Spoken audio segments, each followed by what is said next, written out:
François-Marie Arouet is not a well-known name, but his nom de plume, Voltaire, became legendary. Using this alias, he established himself as an impeccable writer, an outstanding philosopher, and one of the Enlightenment's leading figures, alongside Rousseau and Montesquieu. Voltaire was a sardonic and controversial figure, with a deeply thoughtful and brilliantly audacious mind. His literary output was creative, wide-ranging, thought-provoking, and highly provocative, which even led to him being exiled, imprisoned, and having some of his manuscripts torched. The celebrated and talented writer Victor Hugo once wrote of him, "To mention Voltaire is to characterize the entire 18th century." François-Marie Arouet, or Voltaire, was born on November 21, 1694 in Paris. He was born into such poor health that a hospital nurse only gave him 1 day to live. Fortunately, she was wrong. Arouet and his older brother, Armand, were from a bourgeois family. Their mother, Marie Marguerite Armand, died when Voltaire was still a child, and their father was François Arouet. At first, Voltaire studied under the Abbé de Châteauneuf at home, and later he was taught by the Jesuits at the Collège Louis le Grand. He later said that all he learned at that stage of his life was Latin and some nonsense. Despite this statement, he was a standout student, notable for his brilliant and witty mind. He chose literature when it came to his career. In his youth, Voltaire, while hardworking in his studies, also enjoyed going out and having fun late at night. Worried by his son's behavior, his father twice sent him away from Paris, first to Caen and then to The Hague. Even in these new settings, Voltaire continued his nighttime escapades and romantic pursuits, and in 1751, he was sent back to Paris. Upon his return, Voltaire was repeatedly jailed for taunting the authorities, eventually being sentenced to temporary exile for ridiculing the regent. His defiance stemmed from his outspoken criticisms of the government, often in the form of satirical verses. After having written acerbic and critical verses directed at Louis XIV in 1717, Voltaire was imprisoned for 11 months in the Bastille. This was when he ditched his birth name and started using the alias Voltaire. Following his incarceration, Oedipus, a tragedy he had written, was restaged in Paris and was a resounding success.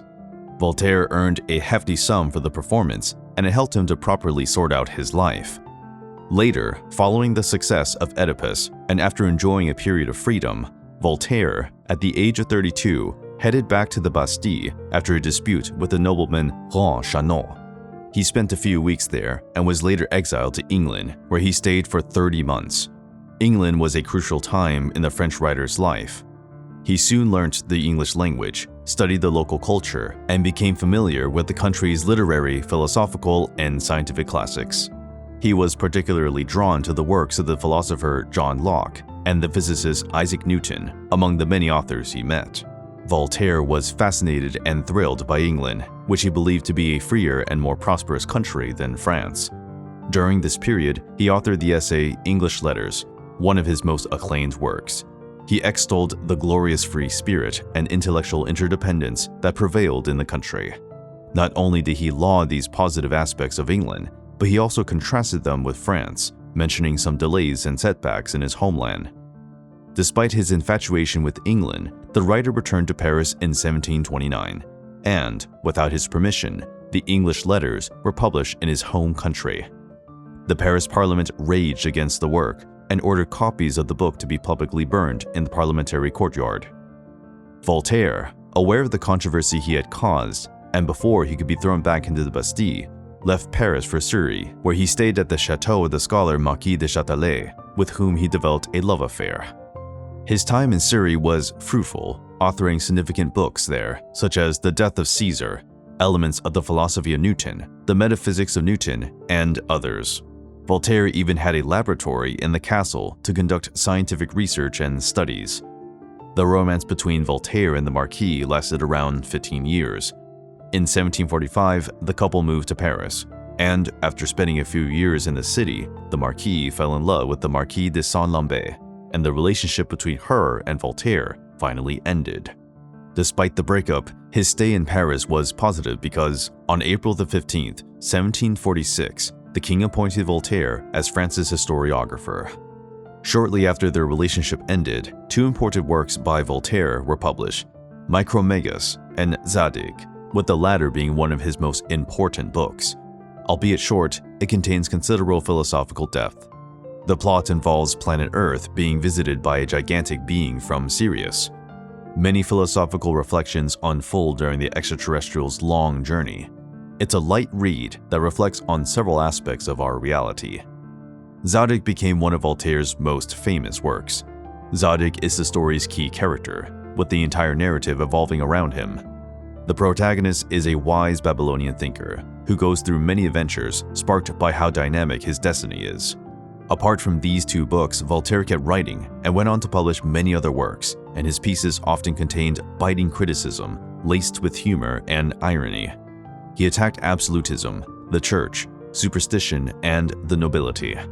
He also strongly opposed superstition, fanaticism, and intolerance, valuing freedom and exalting the power of reason.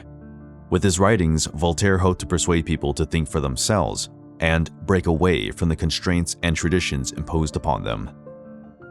The more he wrote, the more popular Voltaire became among his fellow countrymen. He gradually gained fame and received many letters from his readers. Frederick II of Prussia was one of the people who took a liking to the philosopher. In 1736, this great enthusiast of Voltaire invited the French genius to his court in Potsdam, Eastern Germany, but the writer rejected the invitation. Upon the Marquise's death, with whom he had a profound affection and admiration, Voltaire, overwhelmed with grief, agreed to a new invitation from Frederick II and left for Potsdam. After spending 3 years there, he ended up embroiled in disagreements that led him to being arrested again, this time in Frankfurt.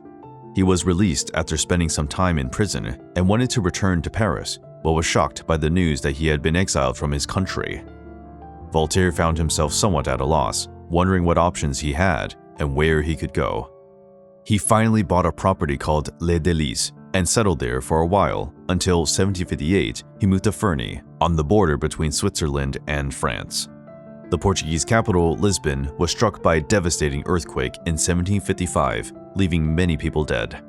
The catastrophe captured Voltaire's attention, particularly when he was informed that the French clergy claimed that the earthquake was to make people pay for their sins. He published a poem about it, and Rousseau, another great French thinker, himself one of Enlightenment's leading figures, gave a response, arguing in favor of the ecclesiastical interpretation. These events inspired Voltaire to write in only 3 days what is perhaps his most famous book, Candide. It tells us about the life of Candide, who, after having made the mistake of kissing his cousin, drifts from place to place, enduring the fickleness of his existence and meeting and relating to many different people. Naturally, the story has a deep philosophical backdrop. It has been translated into several languages and served as inspiration for countless other authors who followed Voltaire. His vast and important literary output includes the Philosophical Dictionary, considered to be history's first paperback book. The release of this portable edition was not only innovative, but also phenomenally successful, as people could easily carry it around with them. This way, knowledge and reading could be gained in an accessible and straightforward way. As with English letters, there was one occasion when a copy of the dictionary was burned. He authored several other important books, such as The Princes of Babylon, Treatise on Tolerance, The Man of 40 Crows, and many others. Voltaire fell ill at the age of 80. At 83, he decided to go to the French capital to attend the premiere of his tragedy, Irene, even though his doctor had warned him that the trip could damage his health. The philosopher was adamant and headed for Paris, where he was welcomed as a hero. After arriving, he hosted more than 300 people in his chambers, including the brilliant Benjamin Franklin, who brought his son to be graced by the genius French writer and thinker. Voltaire is said to have placed his hands on the boy's head and told him to devote himself to God and liberty. On February the 28th, 1778, now feeble and nearing his end, he wrote, "I die adoring God, loving my friends, not hating my enemies, and detesting superstition." Voltaire passed away on May the 30th, 1778. The philosopher was denied an ecclesiastical burial, and his body was taken by friends to Cirey, where he was interred. In 1791, however, the National Assembly forced Louis XVI to ask for Voltaire's remains to be sent to the Pantheon. The French genius's remains were escorted through the French capital, followed by a throng of people. His hearse bore the following inscription: "He gave the human mind a great impulse. He prepared us for freedom." Voltaire was one of the most brilliant men who ever lived. His writings are still relevant today. His timeless literary oeuvre is vast, totaling more than 70 works, all written in a wide variety of literary forms, such as philosophical essays, plays, novels, poetry, and letters.